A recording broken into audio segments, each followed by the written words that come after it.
నమస్తే, welcome to STV news. ముందుగా headlines చూద్దాం.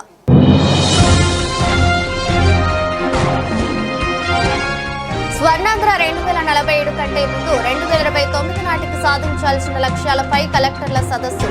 ముఖ్యమంత్రి చంద్రబాబు చర్చ.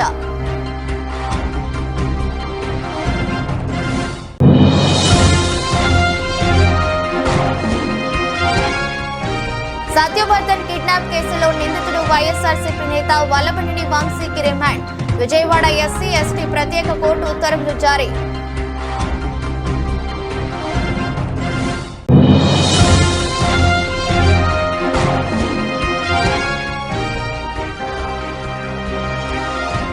వీఎన్సీ క్యాబిన్ రాయనపాడు వద్ద జరిగిన దొంగతనం కేసు ఛేదించిన రైల్వే పోలీసులు.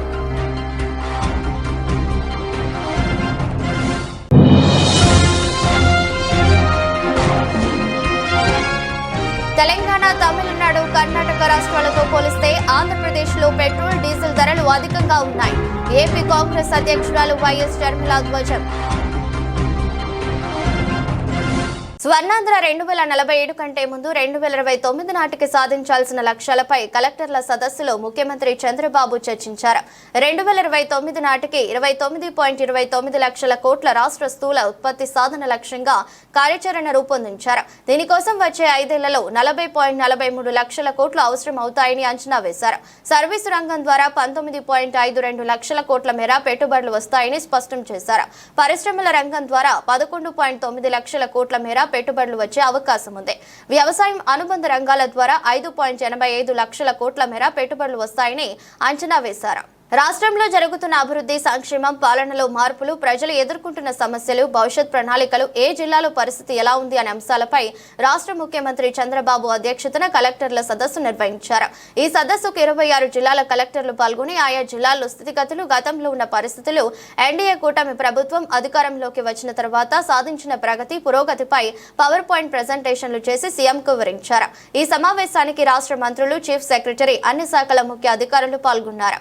విద్య, ఉపాధి, వ్యవసాయం, వేసవి, ఎద్దడి, రాజధాని నిర్మాణం, real time governance, green energy, solar విద్యుత్, పోలవరం ప్రాజెక్ట్, పారిశ్రామిక అభివృద్ధి, పేదరికాన్ని తొలగించే P4 విధానం, రెవెన్యూ శాఖలోని భూ సంబంధిత అంశాలపై చర్చించి మార్గనిర్దేశం చేశారు.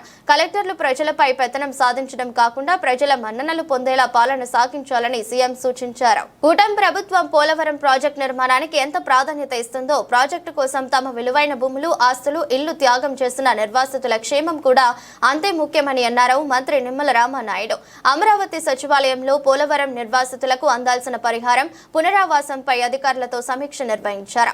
పోలవరం ప్రాజెక్టు నిర్వాసితులకు గత 5 ఏళ్లలో ₹1 నష్టపరిహారం గానీ, కాలనీల నిర్మాణానికి అరబస్తా సిమెంట్ పనులు కూడా చేయలేదని, గత జగన్ ప్రభుత్వం నిర్వాసితులను పట్టించుకోకపోవడంతో తమను తెలంగాణలో కలిపేయమని నిర్వాసితులు రోడ్లపైకి వచ్చి ఆందోళన చేశారని అన్నారు. నాడు 2017లో 800 కోట్లు జమ చేసిన చంద్రబాబే మరల 7 ఏళ్ల తరువాత నిర్వాసితుల కష్టాలు తీర్చేలా మరో 800 కోట్లు వారి ఖాతాలో జమ చేసి సంక్రాంతి కానుక అందించారని గుర్తు చేశారు. ఈ సమీక్షలో R&R commissioner Ram Sundar Reddy, ENCM Venkateswara Rao, Polavaram project పరిపాలనాధికారి K Abhishek, special collector, special deputy కలెక్టర్లు మరియు Panchayati Raj, tribal welfare, AP, EWD, IDC, housing, R&B chief ఇంజనీర్లు, ఇతర ఉన్నతాధికారులు పాల్గొన్నారు. మనిషికి ఎంతో ఇష్టమైన పెంపుడు జంతువు శునకం. వాటితో మనకు ఆత్మీయ బంధం పెనవేసుకుని ఉంటుంది. శునకాలను కుటుంబ సభ్యులతో సమానంగా చూసుకుంటాం. రోజు రోజుకు వాటితో అనుబంధం పెరిగిపోతుంది. అలాంటి పెంపుడు జంతువు అకస్మాత్తుగా చనిపోతే అస్సలు జీర్ణించుకోలేం. అటువంటి ఘటన ఎన్టీఆర్ జిల్లా మైలవరంలో జరిగింది. ఎన్టీఆర్ జిల్లా మైలవరంలో పెంపుడు శునకం లియో మరణంతో ఒక కుటుంబం తీవ్ర శోక సంద్రంలో మునిగిపోయింది.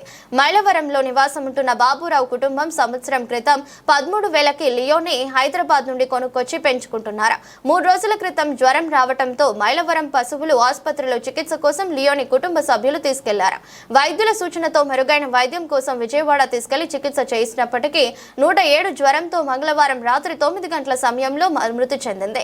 లియో మృతితో కుటుంబ సభ్యులు శోక సంద్రంలో మునిగిపోయారు. ల్యాబ్ జాతికి చెందిన లియోని హిందూ సంప్రదాయం ప్రకారం రాత్రి 12 గంటలకు ఖననం చేశారు.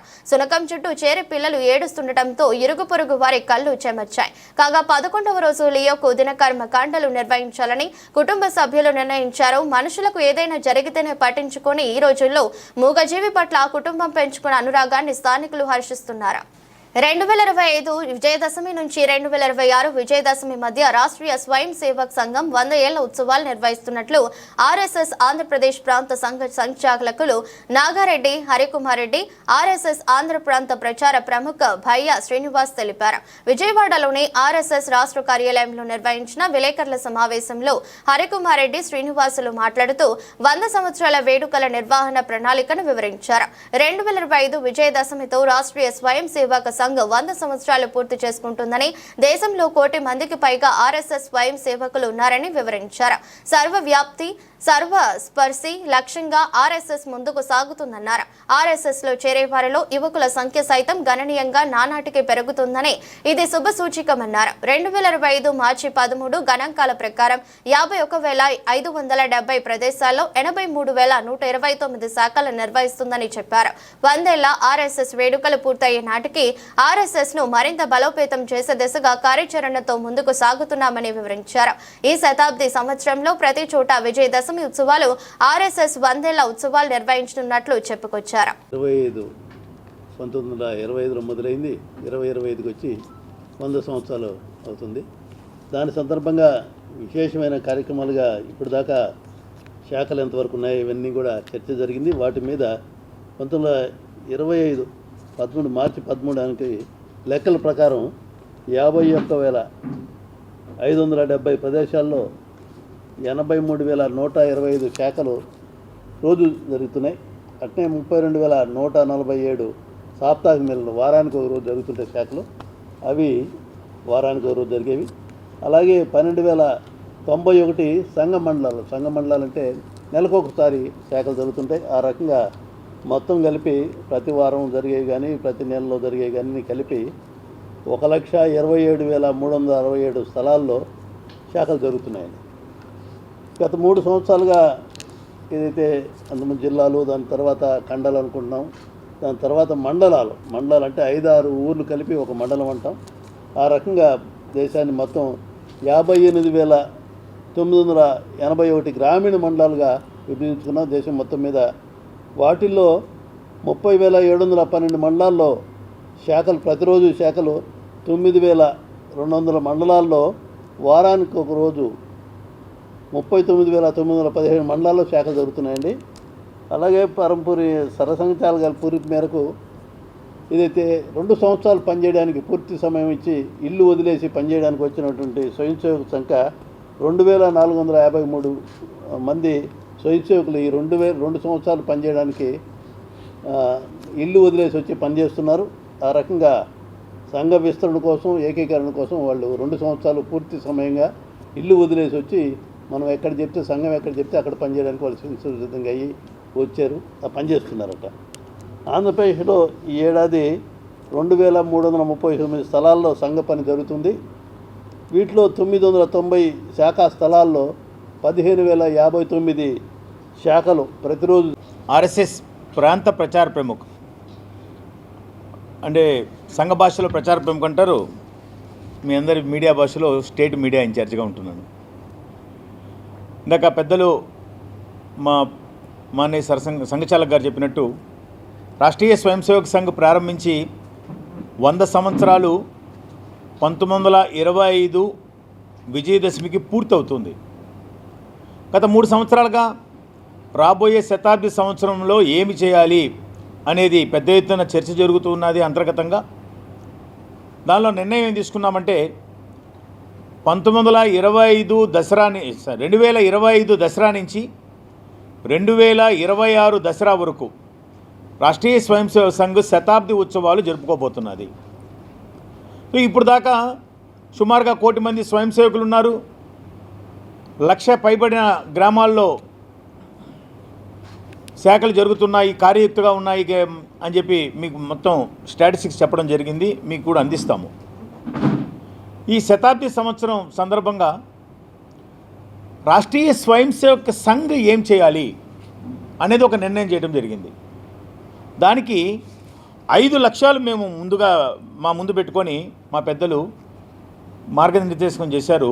దానిలో కార్య విస్తరణ, సో రాష్ట్రీయ స్వయం సేవక్ సంఘ్ యొక్క కార్యాన్ని సర్వవ్యాపి సర్వసర్సి చేయాలి.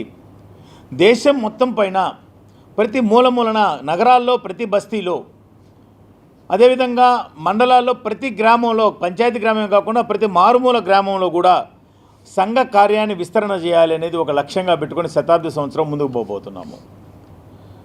దానితో పాటు దృఢీకరణ, రెండవ మా లక్ష్యము దృఢీకరణ.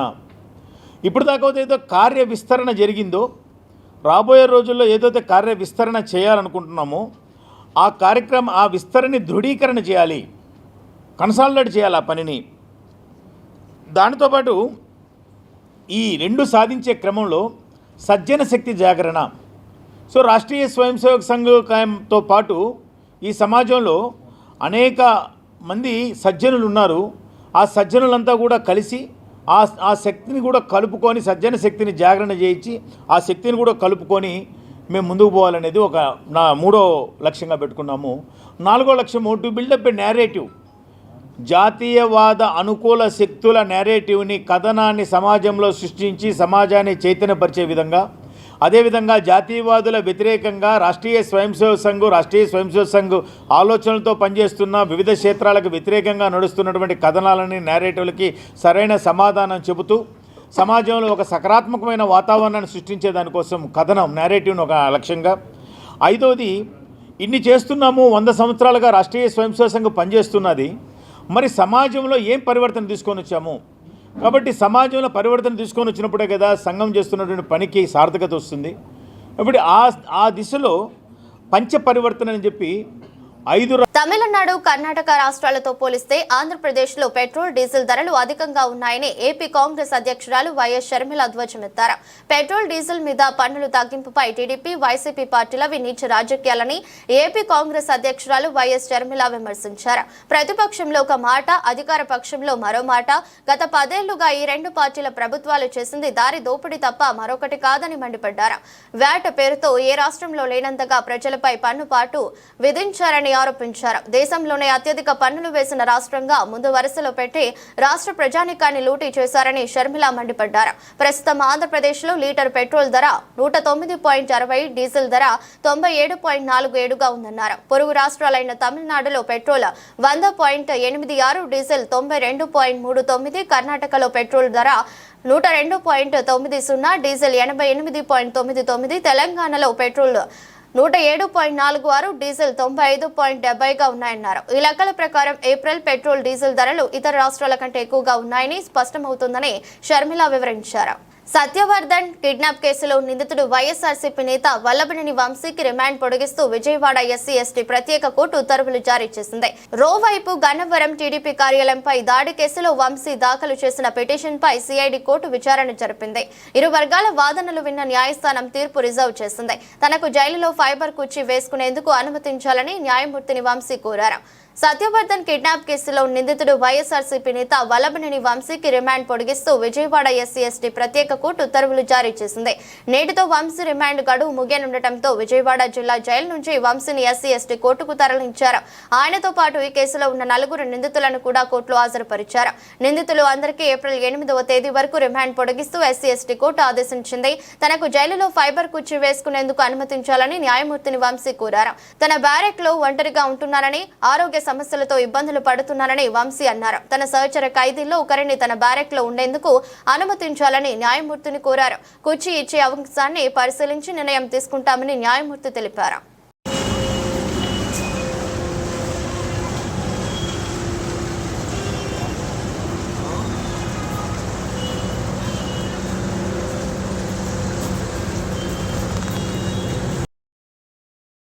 దోమల బెడదతో నగరవాసులు అనుభవిస్తున్నారని, నివారణ చర్యలు తీసుకోవడంలో అధికారులు పూర్తిగా వైఫల్యం చెందారని అధికార ప్రతిపక్ష కార్పొరేటర్లు తీవ్రస్థాయిలో ఆగ్రహం వ్యక్తం చేశారు.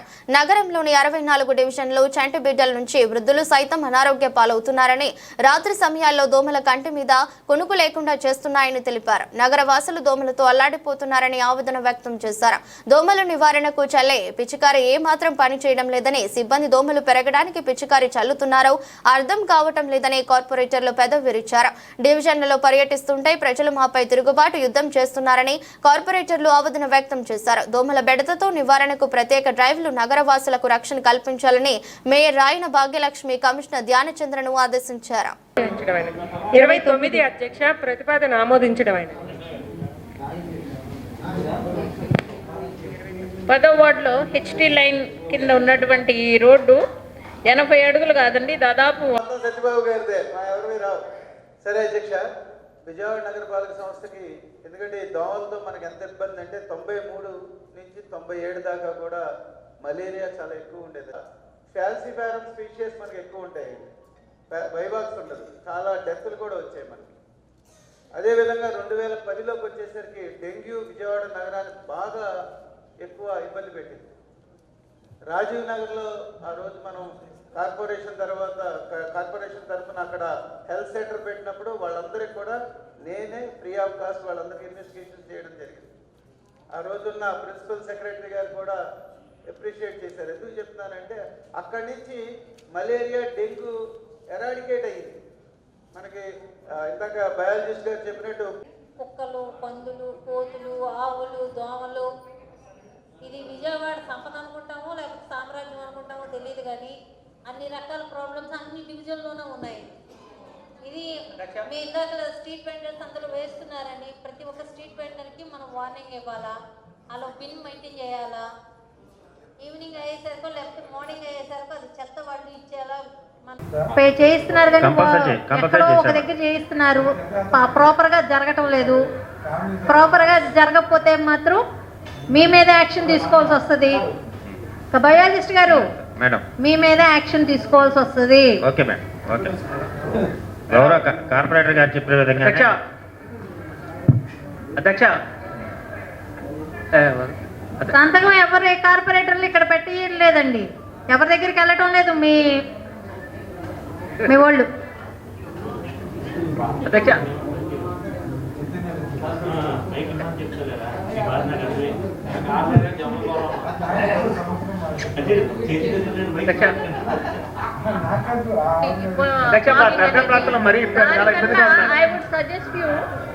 ఒక మంచి కెమికల్స్ ఏదైతే ఉంటుందో అది తీసుకుని ఆ డ్రైన్ వాటర్ నిలవున్న దాంట్లో కెమికల్ రూపంలో వేస్తే లార్వా చచ్చిపోతుంది. అప్పుడు దోమలు కొంచెం ఇరాడికేట్ అవుతాయి. కానండి ఫాగింగ్ అనేది వేస్ట్ అని సార్ మీరు అది అంటున్నారమ్మా, కానీ జనాల పొగ కొడితే గానీ ఎవరు సాటిస్ఫై అవ్వట్లేదమ్మా.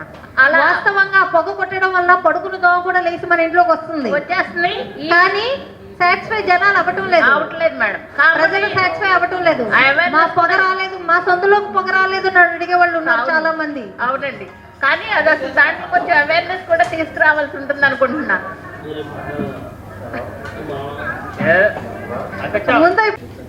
ప్రతిపాదించిన అంశాలైన 24, 25, 26, 27, 28 ఆమోదించినందుకు ప్రత్యేక ధన్యవాదాలు అధ్యక్ష. కాకపోతే నిన్న 4 years ప్రోగ్రెస్ రిపోర్ట్ ఇచ్చారు అధ్యక్ష. గత 4 సంవత్సరాలుగా ప్రతిపాదించిన అంశాలు అవి కంప్లీట్ అయిన రిజల్ట్. దీంట్లో ఓన్లీ 3 పనులు మాత్రమే కంప్లీట్ అయినాయి అధ్యక్ష. 19 అంశాలు ఇంకా టెండర్ స్టేజ్లో ఉన్నాయి. 2 to be started, 1 in progress అధ్యక్ష. ఇప్పుడు ఈ ఆమోదించిన అంశాలు కూడా ఈ లిస్టులో యాడ్ అవ్వటానికా లేకపోతే కంప్లీట్ అవ్వటానికా? ఇంకొక సంవత్సరంలో 5 సంవత్సరాలు కూడా పూర్తవుతాయి అధ్యక్ష. అంశాలు పెడుతున్నాము, ఆమోదించుకుంటున్నాము, కానీ పనులు జరగట్లేదు. ఈ గారు టీఈ2 గారు మీరే ఎక్కువ అంశాలు పెడుతున్నారు. మరి మీ నియోజకవర్గంలోని కార్పొరేటర్ గారు నా పనులు ఏమీ జరగలేదు అంటున్నారు. ఇప్పుడు మేడం గారు పెట్టిన 5 అంశాల్లో 4 ఆల్రెడీ టెండర్ పిలిచాం మేడం. టెండర్ స్టేజ్లోనే ఉన్నాయి సార్. ఈ ప్రోగ్రెస్ రిపోర్ట్లో కూడా కూటమి అధికారంలోకి రాగానే పట్టణాలలో ఆస్తి పన్ను, ఇంటి పన్ను సమీక్షిస్తామని కూటమి నేతలు చెప్పారని, కానీ ఏప్రిల్ 1 నుంచి వచ్చే ఆర్థిక సంవత్సరానికి ఇంటి పన్ను 15% పెంచడానికి పథకాలు రూపొందిస్తూ నోటీసులు తయారు చేస్తున్నట్లు వార్తలు వస్తున్నాయని ఆంధ్రప్రదేశ్ పట్టణ పౌర సమాఖ్య అధ్యక్షులు సిహెచ్ బాబురావు తెలిపారు. ప్రజలు ఇప్పటికే ఆర్థిక ఇబ్బందుల్లో ఉన్నారని, ప్రజలపై మరింత భారాన్ని మోపవద్దని కోరారు. ఏప్రిల్ 1 నుంచి 15% ఆస్తి విలువ పెంచవద్దని, ఆస్తి విలువ ఆధారిత పన్ను విధానాన్ని రద్దు చేయాలని డిమాండ్ డిమాండ్ చేశారు. ఏప్రిల్ 1 నుంచి ఆస్తి పన్ను 15% పెంపుదలను నిలిపివేయాలని, క్యాపిటల్ విలువపై ఆస్తి పన్ను విధానాన్ని రద్దు చేయాలని కోరుతూ ఆంధ్రప్రదేశ్ పట్టణ పౌర సమాఖ్య ట్యాక్స్ పేయర్స్ అసోసియేషన్ ఆధ్వర్యంలో విజయవాడ మహాత్మా గాంధీ రోడ్లోని ఎంబీవీకే భవన్లో రౌండ్ టేబుల్ సమావేశం నిర్వహించారు. సమావేశంలో ఆంధ్రప్రదేశ్ పట్టణ పౌర సమాఖ్య అధ్యక్షులు CH Baburao, taxpayers association అధ్యక్ష కార్యదర్శులు సాంబిరెడ్డి, ఆంజనేయులు మాట్లాడుతూ గత 4 ఏళ్ల నుంచి దాదాపు 15% చొప్పున ఇప్పటికే 100% ఆస్తి పన్ను పెంచారన్నారు. రాష్ట్ర ప్రభుత్వం ముఖ్యమంత్రి గారు ప్రజలు భారాలు మోయలేని స్థితిలో ఉన్నారు కాబట్టి కొత్తగా మేము భారాలు వెయ్యము అని చెప్పారు. సంతోషం. అలాగే పట్టణాలలో ఆస్తి పన్ను, ఇంటి పన్ను మేము అధికారంలో రాగానే సమీక్షిస్తామని తెలియజేశారు. కానీ రేపు ఏప్రిల్ 1వ తారీఖు నుండి వచ్చే ఆర్థిక సంవత్సరానికి మళ్ళీ ఇంటి పన్నులు 15% గత ప్రభుత్వం ఆస్తి పన్ను లెక్కించే విధానాన్ని మార్చింది. అంతకుముందు అద్దె విలువ మీద ఉండేదాన్ని క్యాపిటల్ విలువ మీదకి తీసుకొచ్చారు. దీని మీద ఆనాడు రాష్ట్ర వ్యాప్తంగా కూడా ఆందోళన చేసాం. అయినా సరే ఆ ప్రభుత్వం తగ్గించలేదు. కానీ తర్వాత ఇప్పుడున్నటువంటి ప్రభుత్వం వీళ్ళు నా ఎన్నికల క్యాంపెయిన్లో ఉన్నప్పుడు కూడా మేము అధికారంలోకి వస్తే ఆస్తి పన్నుని సమీక్షిస్తాం, కొన్ని చోట్లయితే మేము తగ్గిస్తామని కూడా చెప్పారు. కానీ సమీక్ష లేదు, తగ్గించటం లేదు. సరే పోయినసారి అంటే జూన్లో వచ్చారు కాబట్టి అర్థం చేసుకున్నాం. కూడా పన్నులు పెంచుతున్నాయి, అది కూడా ప్రతి సంవత్సరం 15%. ఇదివరకైతే మనకి 5 సంవత్సరాలకు ఒకసారి 10%, 15% పెంచేవాళ్ళు. కానీ ఇప్పుడు అట్లా కాకుండా 5 సంవత్సరాలకు ఒకసారి పెంచేదాన్ని ప్రతి సంవత్సరం కూడా పెంచుతున్నారు. మరి ఈ విధంగా ప్రతి సంవత్సరం కూడా పెంచినా లేదు, ఇంకా పెంచడానికి కూడా ప్రభుత్వం ఎందుకని భయపడటం లేదు అని మనం మొట్టమొదట ఆలోచించాలి మూలాల్లోకి వెళ్ళి. 2014లో టీడీపీ గవర్నమెంట్ వచ్చింది. వీఎన్సీ క్యాబిన్ రాయనపాడు వద్ద జరిగిన దొంగతనం కేసును రైల్వే పోలీసులు ఛేదించారు. 15 లక్షల రూపాయల విలువగల బంగారాన్ని, 6 ల్యాప్టాప్లను స్వాధీనం చేసుకున్నామని, రైళ్లలో జరుగుతున్న దొంగతనాలపై ప్రత్యేక దృష్టి సారించామని రైల్వే ఇన్స్పెక్టర్ జేవి రమణ తెలిపారు. గౌతమి ఎక్స్ప్రెస్ లో 13/3/2025 తెల్లవారుజామున హైదరాబాద్లోని కూకట్పల్లికి వెళుతున్న గుండిమెట్టల భానుప్రియ బ్యాగ్ రాయనపాడు వద్ద చొరకబడింది. వీఎన్సీ క్యాబిన్ రాయనపాడు వద్ద జరిగిన ఘటనపై రైల్వే పోలీసులు దృష్టి సారించారు. హైదరాబాద్లోని కూకట్పల్లి హాస్టల్లో నిందితులు ఉన్నారని సమాచారం అందడంతో రైల్వే పోలీసు అప్రమత్తమై నిందితులను అత్యంత చాకచక్యంగా పట్టుకోవడం జరిగింది. ఈ కేసు వివరాలను రైల్వే ఇన్స్పెక్టర్ జేవి రమణ మీడియాకు తెలిపారు. అధికారుల ఆదేశాల మేరకు 2 టీమ్స్ గా ఈ కేసుపై పనిచేశామని, హైదరాబాద్లోని కూకట్పల్లి హాస్టల్లో నిందితులు పోచకల నరేష్, ఎస్కే హైమద్లను గుర్తించామన్నారు. నిందితులు ముతూట్లో కొంత బంగారాన్ని తాకట్టు పెట్టారని, దొంగతనం చేసిన ఒక ఫోన్ నిందితుడు డ్రైనేజీలో పడేశాడు, దాన్ని రికవరీ చేయలేకపోయామని చెప్పారు. 15,65,000 ప్రాపర్టీ గాను 15,62,000 రికవరీ చేశామని చెప్పారు. నిందితుల వద్ద 6 ల్యాప్టాప్స్ స్వాధీనం చేసుకున్నామని వెల్లడించారు. మెడికల్ పరీక్షల తర్వాత నిందితులను కోర్టులో ప్రవేశపెడతామని తెలిపారు. Good morning all of you. మనకి 13/3/2025 ఎర్లీ మార్నింగ్ 3:15 అవర్స్కి ట్రైన్ నెంబర్ 12738 గౌతమి ఎక్స్ప్రెస్లో Gudimetla Bhanupriya, she is a software engineer at Kukatpally, Hyderabad, along with ఫ్యామిలీతో ఆవిడ ఒక ఫంక్షన్ నిమిత్తం కాకినాడ జర్నీ చేస్తుండగా మనకి రాయనపాడు ఏరియాకి వచ్చి విఎన్సీ క్యాబిన్ దగ్గరికి వచ్చేటప్పటికి వాళ్ళ యొక్క బ్యాగ్ థెఫ్ట్ అయినట్టు వాళ్ళు గుర్తించి వెంటనే అలర్ట్ అయ్యి మనకి కన్సర్న్ ఎస్కార్ట్ ఉన్న వాళ్ళకి కాల్ చేస్తే వాళ్ళు అటెండ్ అయ్యి వెంటనే అక్కడ ఉన్న భర్తలన్నీ చూశారు. ఎక్కడ కూడా ఆ బ్యాగ్ ట్రేస్ అవ్వలేదు. ఆ బ్యాగ్లో ఏమి వాల్యుబుల్ ఐటమ్స్ ఉన్నాయి, ఒక ల్యాప్టాప్, కంపెనీకి సంబంధించిన ఒక లెనోవో థింక్ ప్యాడ్ ల్యాప్టాప్ ఒకటి, తర్వాత అప్రాక్సిమేట్లీ 95 గ్రామ్స్ హారం, తర్వాత చిన్న హారం, తర్వాత బ్లాక్ బీడ్ చైన్, తర్వాత ఒక నెక్లెస్, స్టోన్స్ నెక్లెస్, తర్వాత ఎయిర్ స్టాడ్స్, ఇవన్నీ గోల్డ్ ఆర్నమెంట్స్ ఒక సెల్ ఫోను, ఒక సిల్వర్ బౌల్, ఇవన్నీ కూడా వాల్యుబుల్ ఐటమ్స్ ఆ లెనోవో ల్యాప్టాప్ బ్యాగ్లోనే పెట్టుకుని వాళ్ళు జర్నీ చేస్తున్నారు ఫంక్షన్ నిమిత్తం. 14వ తారీఖు వాళ్ళు ఫంక్షన్కి అటెండ్ అయ్యాల్సి ఉండే. సో ఇక్కడికి వచ్చేటప్పటికి ఆ బ్యాగ్ ఎవరో గుర్తు తెలియని వ్యక్తి థెఫ్ట్ చేశారని చెప్పేసి మనకి 16వ తారీఖు అంటే ఆ ఫంక్షన్ అంతా చూసుకుని తర్వాత వాళ్ళు 16వ తారీఖున వచ్చి మనకు కంప్లైంట్ చేశారు. వెంటనే కంప్లైంట్ చేసిన వెంటనే మనం ఎఫ్ఐఆర్ కేసు రిజిస్టర్ చేసి ఇమీడియట్గా ఐర్ ఆఫీసర్స్ ఇచ్చిన ఇన్స్ట్రక్షన్స్ మేరకు 2 టీమ్స్ కింద డివైడ్ అయ్యాం. ఒక టెక్నికల్ టీము, ఒకటి ఎంఓ క్రిమినల్స్ పాత నేరస్తుల్ని వాళ్ళందరూ కూడా ఎగ్జామిన్ చేయడానికి ఇంకొక టీం కింద డివైడ్ అయ్యి సీసీ ఫుటేజ్, కొన్ని టెక్నికల్ ఎవిడెన్స్ల ద్వారా ఇద్దరు ముద్దాయిలు ఆ అఫెన్స్ చేశారని ఐడెంటిఫై చేయడం జరిగింది. ఆ పోయిన బ్యాగ్లో ఒక OnePlus ఫోన్ కూడా ఉంది. అయితే ఆ ఫోన్ని ఎవరైతే అఫెండర్స్ ఉన్నారో ఆ అఫెండర్స్ ఈ ఫోన్ ద్వారా మనం ఎవరైతే అఫెండర్స్ ఉన్నారో దొరికిపోతారేమో అని చెప్పి ఆ ఫోన్ని అక్కడే డ్యామేజ్ చేసి ఆ ఒక డ్రైన్లోకి ఇసిరేయటం జరిగింది. సో అక్కడ కూడా మన క్లూస్ ఏమి లేవు. తర్వాత మనకు ఉన్న క్లూస్ వల్ల టెక్నికల్ క్లూస్ ద్వారా ఇద్దరిని ఐడెంటిఫై చేయడం జరిగింది. ఈ కేసులో ఇద్దరిలో పుచ్చకాయల నరేష్, ఇతను రావినోతల బోనకల్ మండలం తెలంగాణకు సంబంధించిన వ్యక్తి. అతని ఫ్రెండ్ షేక్ అహ్మద్, ఇతను కూడా అతనితో పాటు వీళ్ళిద్దరూ కలిపి ఈ అఫెన్స్ చేసినట్టు మనం గుర్తించాము. మనకు వచ్చిన క్రెడిబుల్ ఇన్ఫర్మేషన్ మీద నిన్న హైదరాబాద్ టీమ్స్ ఆర్పిఎఫ్ మేము అందరం కలిసి టీమ్స్గా డివైడ్ అయ్యి అక్కడికి కూకట్పల్లి వెళ్ళి అక్కడ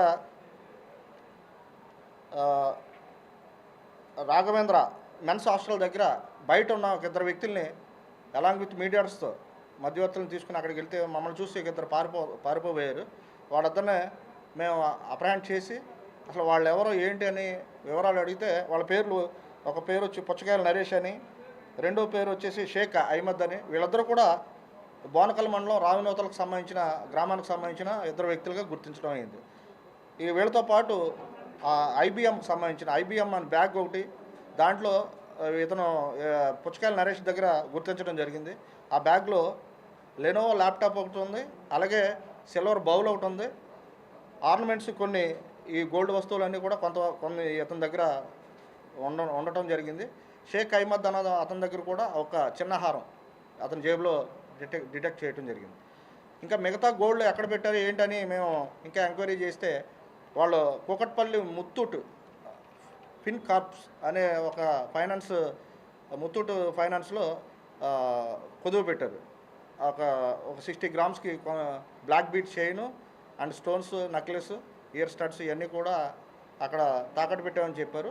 7 ముద్దాయిలను తీసుకుని కన్ఫిడెన్స్ స్టేట్మెంట్ మీద అక్కడికి వెళ్ళి అక్కడ మేనేజర్తో ఈ విధంగా నేరంలో ఈ పలానా క్రైమ్ నెంబర్, మా జిఆర్పి క్రైమ్ నెంబర్ 98/25 అనే క్రైమ్కి సంబంధించిన ప్రాపర్టీగా గుర్తించి ఆ మేనేజర్ కూడా మన కన్ఫిడెన్స్ స్టేట్మెంట్ అన్నీ ఇచ్చి వాళ్ళ దగ్గర నుంచి ప్రాపర్టీ హ్యాండ్ ఓవర్ చేసుకుని ముద్దాయిలను అక్కడ 2:30కి నిన్న 24/3/25 తారీఖున 2:30 గంటలకు అక్కడ అరెస్ట్ చేసి రాత్ర అక్కడి నుంచి వెహికల్లో ఇక్కడ తీసుకొచ్చి ఇక్కడ ఈరోజు కోర్టుకి రిమాండ్ పెట్టడం జరిగింది. అయితే వీళ్ళని అరెస్ట్ చేసిన సమయంలో వీళ్ళ దగ్గర ఇంకొక 6 ల్యాప్టాప్స్ ఉన్నాయి.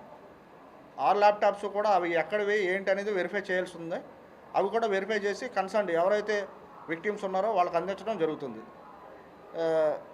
వీళ్ళని ఇప్పుడు మెడికల్ ఎగ్జామినేషన్ తర్వాత ఆనరబుల్ కోర్టులో ప్రొడ్యూస్ చేయడం జరుగుతుంది. వార్తలు ముగించే ముందు మరోసారి హెడ్లైన్స్.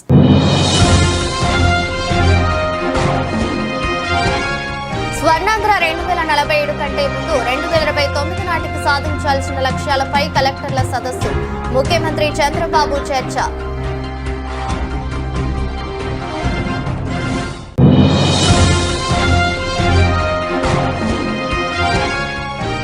సత్యవర్ధన్ కిడ్నాప్ కేసులో నిందితుడు వైఎస్ఆర్సీపీ నేత వల్లభనేని వంశీకి రిమాండ్. విజయవాడ ఎస్సీ ఎస్టీ ప్రత్యేక కోర్టు ఉత్తర్వులు జారీ.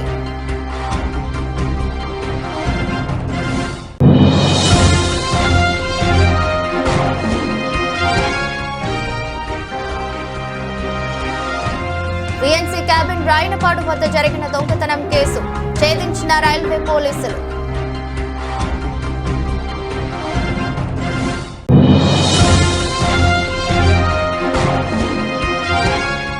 తెలంగాణ, తమిళనాడు, కర్ణాటక రాష్ట్రాలతో పోలిస్తే ఆంధ్రప్రదేశ్లో పెట్రోల్, డీజిల్ ధరలు అధికంగా ఉన్నాయి.